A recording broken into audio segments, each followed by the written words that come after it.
Ruangan CCTV dalam keadaan kacau balau. Meskipun pekerjaan para petugas keamanan publik sangat beresiko, ini adalah pertama kalinya mereka semua merasakan ketakutan akan kematian secara langsung. Kecuali para detektif yang bertugas, yang lainnya merasa menyesal karena mereka tidak segera pergi dari sana. Satu-satunya anggota dari tim Mobile Strike kelima yang tidak terluka adalah Kyo Chung, yang selama ini standby di dalam ruang CCTV. Kita tidak bisa tetap diam di sini. Kita harus melarikan diri lewat tangga darurat. Iya, aku juga berpikir seperti itu. Song Wei Kang yang sedang bersamanya juga bangkit menganggukkan kepalanya. Selain mereka berdua di dalam ruang CCTV, ada juga 4 orang detektif dari tim kejahatan kekerasan dari divisi ketiga yang sedang bertugas. Dan mereka sudah mengeluarkan senjata mereka dengan gemetaran. Salah satu dari detektif itu yang membawa senapan mesin di sebelah monitor berdiri dan berkata, "Biar aku yang memimpin jalannya." Kyo Chung mendekati pintu ruang CCTV dan perlahan membukanya. Dia mengeluarkan cermin dari pinggangnya dan melihat ke kedua sisi lorong. Karena saat ini masih pagi, cahaya dari luar redup, tapi semuanya dapat terlihat dan ada lampu hijau yang menuju ke lorong darurat. Dia belum datang. Setelah memastikan bahwa tidak ada seorang pun di sana, Kyo Chung dengan hati-hati keluar dari ruangan. Para detektif termasuk Song Wei Kang mengikutinya dari belakang. Tangga darurat berada di dekat ruang komputer. Ruang pertama di lorong di sebelah kiri lift. Ayo, kita harus bergegas. Mereka hanya berani berkomunikasi dengan berbisik. Mereka bergerak secepat mungkin menuju ruang komputer dengan langkah seringan mungkin agar tidak bersuara. Lorong-lorong di sana begitu panjang sehingga mereka mulai merasa kesal. Namun akhirnya mereka berhasil mencapai ruang komputer dengan perasaan takut dan tidak sabar. Para kru buru-buru mendekati pintu untuk segera membukanya. Tapi tiba-tiba mereka mendengar suara lift berbunyi.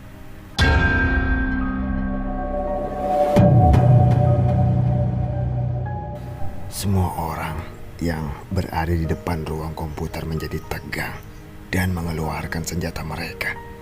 Lalu pintu lift terbuka, hanya memperlihatkan sosok bayangan. Karena lorong-lorong yang saat itu sedang gelap, mata semua orang bergetar. Dan telinga mereka mendengar suara Chun Ye-won. "Kupikir kalian ingin melarikan diri, tapi ternyata kalian malah ingin menemuiku." Jantung mereka berdebar kencang. Lalu terdengar pintu ruangan itu terbuka dan seseorang masuk. Itu adalah Chun Ye-won. Matanya melebar saat melihat monitor di dinding ruang CCTV. Dia memang memiliki nano yang mentransfer segalanya tentang era saat ini. Tetapi melihatnya dengan matanya sendiri akan terasa berbeda baginya. Memiliki sesuatu seperti ini pasti praktis ya. Pada zamannya tidak ada cara lain untuk melihat seseorang selain membuntuti mereka. CCTV atau kamera tersembunyi sepertinya sangat berguna untuk memantau seseorang dan memeriksa situasi tanpa menggunakan orang yang dipercaya. Tujuan Chun Ye-won mengunjungi ruangan itu sederhana. "Nano, apakah benar bahwa semua yang mereka rekam disimpan di sini?" "Benar, Tuan." Dia datang ke sana untuk mengurus rekaman video CCTV. Chun Ye-won lalu mendekati PC utama yang terpasang di depan monitor dan meletakkan telapak tangan di atasnya. Nanopartikel dari mesin nano keluar dari tangannya dan berbentuk sarung tangan. Kawat logam terulur dari telapak tangannya dan terhubung ke dalam port USB di dalam PC. Mata Chun Ye-won bergerak saat dia melihat layar CCTV yang dikirim ke dalam augmented reality-nya.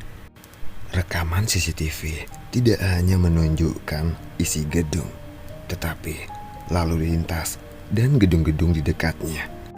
Bahkan gedung-gedung milik tim pasukan khusus. Chun Ye-won menoleh ke layar CCTV yang menunjukkan orang-orang. Di dalam layar monitor itu terlihat sekitar 40 penjahat dipenjarakan di lantai bawah tanah kedua dan pertama. Mereka terlihat sedang panik karena telah mendengar suara tembakan. Mereka seperti sedang berjalan ke sana kemari. Jadi, mereka dikurung di sini.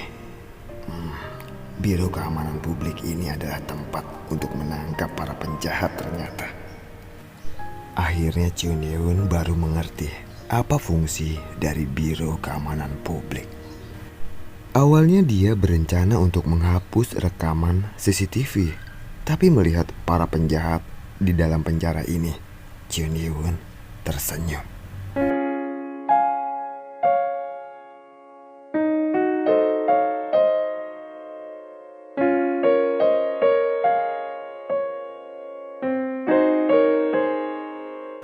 Saat ini sudah pukul 4.15 dini hari.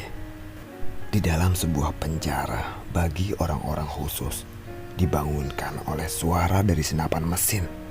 Para anggota dari geng kepala api bingung ketika mereka mendengarkan. Ada alasan mengapa mereka mendengarkan suara bising itu dengan seksama. Brother, sepertinya mereka gagal. Sial.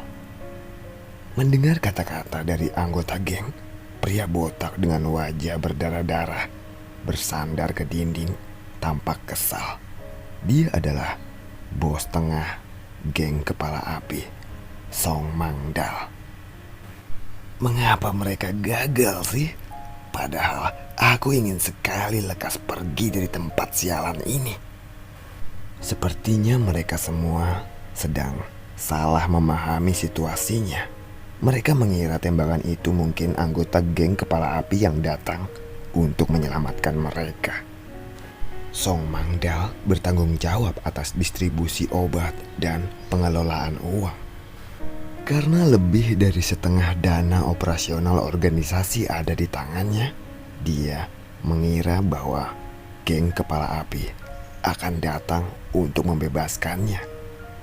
Sebenarnya geng kepala api sudah menyerang bus-bus dari tim Mobile Strike, tapi sudah gagal. Bos, bukankah ada sesuatu yang bisa kita lakukan, bos? Apa lagi yang bisa kita lakukan? Mereka sudah gagal 2 kali. Lalu apa lagi yang bisa kita lakukan? Dasar bodoh. Jika dia sedang baik-baik saja, mungkin orang yang menyeletuk seperti itu akan dipukuli olehnya. Tetapi saat ini, lengan dan kakinya sedang diborgol, jadi dia hanya bisa memaki mereka. Anggota geng itu hanya terdiam walau dia kesal. Lalu mereka mendengar bunyi dari sel otomatis mereka. Mereka sangat mengerti.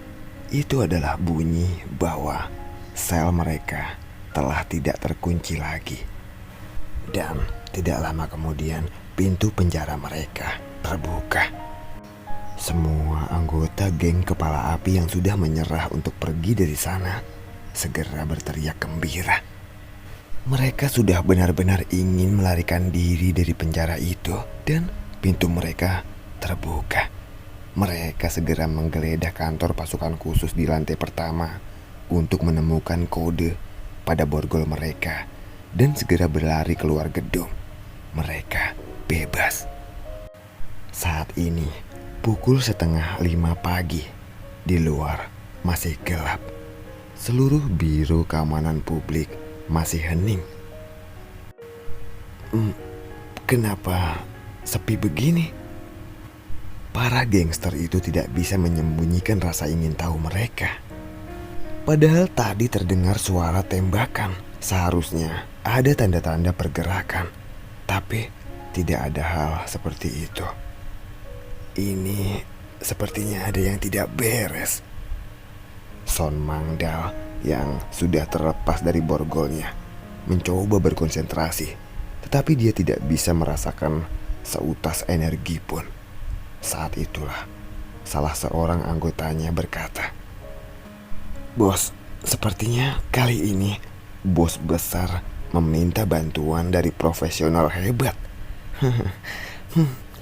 Makanya dia dapat menyelesaikan masalah ini dengan mudah." Son Mangdal menganggukkan kepalanya seolah pendapat itu benar. Mereka tidak tahu siapa yang menangani tugas mengeluarkan mereka. Tapi saat itulah Son Mangdal merasakan sesuatu. Ini pancaran energi seseorang yang begitu hebat. Ketika dia menoleh, dia melihat ke pintu masuk gedung. Terlihat ada seseorang di sana. Dia tidak yakin apakah itu adalah teman atau lawan. Tetapi jika itu adalah petugas keamanan publik, dia harus menghadapi orang itu. "Ikuti aku, sepertinya ada seseorang yang masih hidup." Son Mangdal memimpin gengnya dan pindah ke pintu masuk gedung. Sepertinya mereka yang belajar seni bela diri pandai membunuh. Dia mendorong pintu kaca dan melewatinya. Tapi ketika dia melewati pintu kaca itu, dia tidak bisa menyembunyikan keterkejutannya. Bau darah yang sangat menyengat menusuk hidungnya. Bukankah ini adalah bau darah?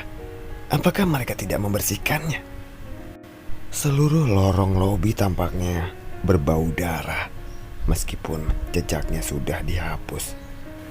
Pada saat ini, mereka semua melewati lorong dengan gemetar. Lalu mereka mendengar suara langkah kaki. "Bos, di sana." Iya. Setelah mendengar itu, Song Mangdal dan 6 orang lainnya mendekati tempat itu. Saat itu gelap karena lampu sudah padam. Tetapi lampu hijau dari tanda di pintu darurat di ujung lorong membantu sudut pandang mereka. Mereka berjalan melewati lorong. Mereka sampai di lorong dekat lift. Lalu sesuatu yang aneh sepertinya telah menyentuh telapak kaki mereka. Mereka yang merasa penasaran dengan apa yang mereka injak segera menyentuh lantai dan kemudian mengendusnya. Ini darah. Mereka menginjak genangan darah. Mereka merasa aneh, lalu melihat ke bawah. What the fuck? Mereka melihat di depan lift ada 10 mayat dari tim Mobile Truck. Seolah-olah mereka semua dibaptis dengan peluru. Mereka mati dengan mengenaskan. Mereka mengira bos akan merencanakan untuk membersihkan mayat-mayat itu, tetapi ternyata tidak demikian. Hei, kalian sadar gak sih? Bukankah ini terlihat sedikit aneh? Ayo, kita cepat tinggalkan gedung ini. Lalu tiba-tiba, sesuatu tiba-tiba terbang seperti terlempar dan mengenai salah seorang anggota geng. "Ini perangkap, ayo cepat pergi dari sini." Son Mangdal dan yang lainnya bergegas keluar dari kantor gedung itu. Lalu terlihat dari kaca di pintu masuk gedung bayangan hitam dengan rambut panjang yang tergerai, sepertinya sedang mengawasi mereka.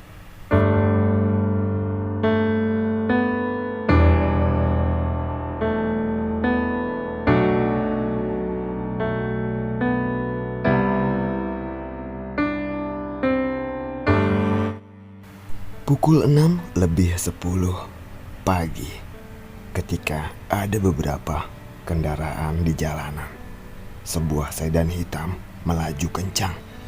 Seorang lelaki berusia pertengahan 30-an mengenakan setelan rapi dan duduk di belakang mobil berbicara dengan smartphone-nya. Itu adalah Jo Yuseong, orang yang berjanji akan mengurus identitas Jun Ye-won. Iya, Direktur. Baik, terima kasih telah mengurus permintaan saya pada waktu yang tidak masuk akal. Sampai jumpa lagi di kantor jam 10 nanti. Itulah akhir dari pembicaraan mereka di telepon. Jo Yuseong menggenggam smartphone-nya dengan ekspresi puas. Dia kelelahan karena tidak bisa tidur sedikit pun tadi malam. Namun hasilnya memuaskan. Syukurlah, sekarang aku bisa mengeluarkannya. Semua persiapan telah diselesaikan, dari dokumentasi hingga persiapan identitas.